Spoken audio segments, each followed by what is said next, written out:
సికింద్రాబాద్లోని శ్రీ ఉజ్జయిని మహంకాళి అమ్మవారి దేవాలయం ముందైతే ఉన్నాము. ఆషాఢ మాసంలో భాగ్యనగరం అంతా బోనాలతో పులకించిపోతుంది. నలుదిక్కుల వీధివాడ ఎటువైపు చూసిన భక్తులు బోనాలు, శివసత్తులు ఆటలతో, పోతరాజులు విరంగాలతో సందడిగా కనిపిస్తుంది. ఆషాఢ మాసంలో కొత్తగా పెళ్ళైన అమ్మాయి పుట్టింటికి వెళ్ళటం మన సాంప్రదాయం కదా. అలాగే నిత్య పెళ్లి కూతురైన అమ్మవారు కూడా పుట్టింటికి ప్రతి ఆషాఢ మాసంలో పుట్టింటికి వెళ్తుందని భక్తులు నమ్ముతారు. ఈ పండుగ సమయంలో బోనాల పెరిట అమ్మవారికి నైవేద్యంగా సమర్పిస్తారు. అమ్మవారి తన ఇంటికి వస్తుంది అని భక్తులు నమ్ముతూ ఉంటారు. సో మనమైతే లోపలికి వెళ్ళి అమ్మవారిని దర్శించుకొని లోపల ఏర్పాట్లు ఎలా ఉన్నాయి ఏంటి అనేది ఒకసారి వెళ్ళి చూద్దాము. ఇక్కడనే బన్సలాల్పేటలో ఉంటాను. నా మ్యారేజ్ అయిన నుంచి 20 ఏళ్ళు ఇప్పటికి. మా జన్మ ధన్యం అయిపోతుంది అమ్మవారిది. ఇయర్ ఇలాగే కావాలని కోరుకుంటున్నాం. చాలా బాగున్నాయండి, ముందు కంటే ఇంకా బాగున్నాయి. ఎందుకంటే ఈసారి బాగున్నాయి. ఇంకా చాలామంది వస్తారు ప్రతి ఇయరు. అమ్మవారు కోరికలు తీరుస్తుంది కాబట్టి జనం ప్రతి ఇయరు పెరుగుతూనే ఉంటుంది. అర్చన అండి, మేము సికింద్రాబాద్ నుండి వస్తున్నాం. 70 ఇయర్స్ నుంచి. 70. చాలా సంతోషం అండి, సూపర్, చాలా బాగున్నాయి.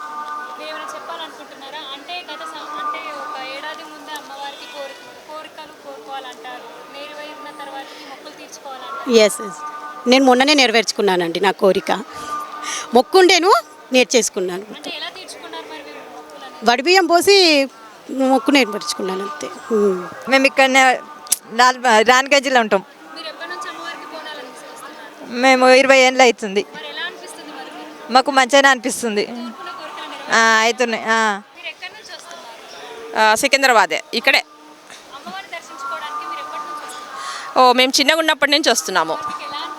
చాలా బాగుంటుంది. మేము ఏ కార్యక్రమం అయినా ఏదైనా మొదలు ఇక్కడ అమ్మవారికి దర్శించుకున్నాకనే వేరే పని చేస్తాము.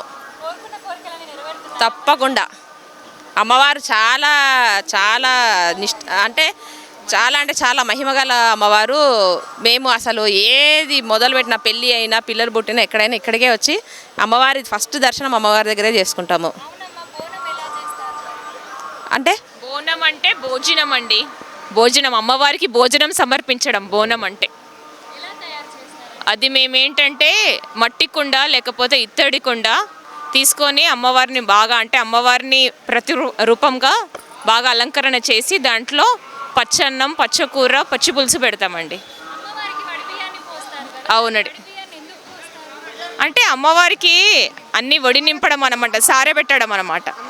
పసుపు కుంకుమ అట్లా మొదలు అమ్మవారికి పెట్టి మళ్ళీ ఇంకెవరికైనా పోయడం అనమాట. అట్లా చాలా బాగుంది. మేము పుట్టింది ఇక్కడే సికింద్రాబాద్లో. మా పెళ్ళిళ్ళు అయిపోయినా అమ్మ వాళ్ళ ఇంటికి మేము ప్రతిసారి బోనాల పండుగ మంకళ్ళమ్మ దర్శనం చేసుకోవాల్సిందే. ఈసారి అంతా బాగుందండి, చాలా బాగా చేశారు అరేంజ్మెంట్స్ అన్నీ. Thank you. మేము మానేర్పల్లి అండి. 23 ఇయర్స్ నుంచి వస్తున్నాం ఇక్కడనే. ఫ్రైడే రోజు ఓడిబియ్యం సమర్పిస్తాము, సండే రోజు బోనం.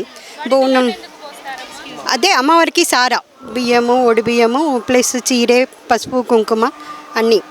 ఈరోజు మాత్రం బోనం చేస్తాము. మేము బోనంలో మాత్రము అన్నం, పచ్చగూర, బూరెలు, పచ్చిపులుసు. అమ్మవారికి ఈ ఆషాఢ మాసము చల్లగా పెట్టేసి తర్వాత అందరు చల్లగా ఉండాలని చేస్తాం. తప్పకుండా ఎవ్రీ మంత్ వస్తామండి మేము ఇక్కడ అమ్మవారికి. మా పేరు రాణి, మేము కవాడిగూడెం. 15 ఏళ్ళు అవుతుంది. మంచిగా అనిపిస్తుంది, నెరవేరుతుంది. అవును, మంచిగా అనిపిస్తుంది. సాయి కుమారి, అస్సాం నుండి వస్తున్నాను. చిన్నప్పటి నుండి సమర్పిస్తున్నాం. చాలా ఎక్సైటింగ్గా ఉంది, చాలా మంచిగా అనిపిస్తుంది. అవును. ఉమా, ఇక్కడే బాట. ఎవ్రీ ఇయర్ వస్తాము, మ్యారేజ్ అయిన దగ్గర నుంచి ఎవ్రీ ఇయర్ వస్తాము. ఈ పండుగ కోసం ప్రతి ఇయర్ ఎదురు చూస్తూ ఉంటాం బోనం ఎత్తడానికి. గత ఏడాది ఎలా ఉంది, ఈ ఏడాది ఎలా జరగబోతుంది మరి? ఏం పెద్ద చేంజ్ ఏం లేదు, కాకపోతే ఈ ఏడాది చాలా రిస్ట్రిక్షన్స్ పెట్టారు. మా గల్లీలో నుంచి మమ్మల్ని బయటికి రానియకుండా చేశారు. చాలా ప్రాబ్లం అవుతుంది, బోనం తీసుకొని తీసుకురావడానికి చాలా కష్టమైంది. అన్ని గల్లీలు బ్లాక్ ఉన్నాయి. వై మాకు ఇక్కడ ఉన్న వాళ్ళకే మాకు గుడికి రావడానికి దగ్గర దగ్గర చాలా టైం పట్టింది. ఇంకా బయట ఉన్న వాళ్ళకి చాలా కష్టమవుతుంది కదా. ఇక్కడ సెక్యూరిటీ రీజన్ అవన్నీ చాలా ఏర్పాట్లన్నీ చాలా బాగా చేశారు. సపరేట్గా పెట్టాలండి లైన్లు. ఇట్లా పెడితే ఎట్లా అందరూ ఎట్లా వస్తారు చెప్పండి? లైన్ దర్శనాలకు బోనాలకు ఒకటే పెడితే ఇబ్బంది కదా. అన్ని వేస్ అన్ని క్లోజ్ చేశారు. ఇది కరెక్టా చెప్పండి? భవానీ, ఇక్కడనే ఉంటాం, సికింద్రాబాద్. చిన్న ఉన్నప్పటి నుంచి మమ్మీ సమర్పిస్తుంది. చాలా బాగున్నాయి.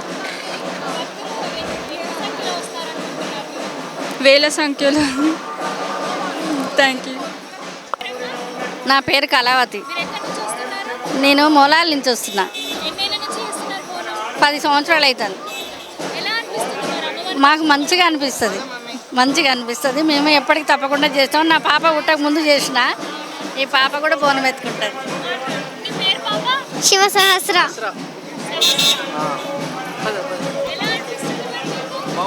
బాగుంది. Shravani Ratan Kumar, Secunderabad passport office. నేను నా పెళ్ళైన దగ్గర నుంచి 5 ఇయర్స్ నుండి, మా అత్తగారు మాత్రం ఎప్పటి నుండో చాలా ఇయర్స్ నుండి. హ్యాపీ, ఎప్పట్లాగే. మేము అన్నీ కోరుకున్నవన్నీ నెరవేరుస్తుంది. దీనికోసం మేము మొత్తం ఓవర్ నైట్ కంప్లీట్ నైట్ మేల్కొని ఇదంతా ప్రిపేర్ చేసుకొని వచ్చాము. చాలా మహిమగల దేవత యాక్చువల్లీ చెప్పాలంటే. అండ్ మేము కోరుకున్నవి మొత్తం నెరవేర్చాయి. Thank you. హలో, అర్చన. నేను అనంతపురం నుంచి వస్తున్నాను అమ్మవారికి బోనం చేయడానికి. అమ్మవారికి ఇక్కడ ఉజ్జయిని మహాకాళి మాతకి బోనం చేయడము ఏ పూర్వజన్మ సుకృతం కావాలి. అమ్మవారికి బోనం చేయాలంటే చాలా అదృష్టము. లేదు, అమ్మ వాళ్ళదంతా ఇక్కడే మా అత్తవారిది అనంతపురం. అయినా కూడా ఖచ్చితంగా ఈ ఏడాది తప్పకుండా అమ్మవారికి వచ్చి మొక్కొని బోనం చేసుకొని మరీ పోతాను నేను. అమ్మ బాగున్నాయి మా ప్రస్తుతానికైతే అన్ని లైన్ అయితే సపరేట్గా పెట్టారు బోనాలకి, ఆ మాత్రం హ్యాపీ. Thank you. స్వరూప. మేము ఇక్కడ దగ్గరనే రిజ్మెంటల్ బజార్ నుంచి వస్తున్నాం. మా మమ్మీ వాళ్ళందరి నుంచి మేము చేసుకుంటూ వస్తుందే ఉంది, కానీ అమ్మకు మానింది ఏం లేదు. ఎప్పటికప్పుడు అమ్మ సంతోషంగానే ఉంచుతుంది. మా పిల్లల చదువులే కానీ, మా అభివృద్ధే కానీ, జీవనాభివృద్ధే కానీ ఏదైనా అమ్మ మాత్రం చాలా చల్లగా చూస్తుంది. చల్లని దీవెన మాత్రం ఉంది అమ్మది. మేము అమ్మకి ఏమేమి సమర్పించుకోవాలనుకుంటామో ఆ విధంగా వచ్చి అయితే సమర్పించుకుంటాం. ఓడి బియ్యాలు కానీ, మేము మొక్కుకున్న మొక్కులే కానీ అమ్మవారికి వెండివి ఏవి మొక్కుకుంటామో అవి వేసుకుంటాం అమ్మవారికి. ఈసారి ప్రభుత్వం మాత్రం ఎక్కడ రాజకీయ నాయకులకు తావేయకుండా బోనాలలో మాత్రం ప్రశాంతంగా నవ్వుతూ సంతోషంగా నడుస్తున్నాం. చాలా బాగుంది. మేము నడుచుకుంటూ ఇంత బాగా వెళ్ళడం మాత్రం ఇదే మొదటిసారి. మనతో పాటు అయితే ఆలయ అర్చకులు అయితే ఉన్నారు. సో వారితో ఒకసారి మాట్లాడదాం. నమస్తే అండి.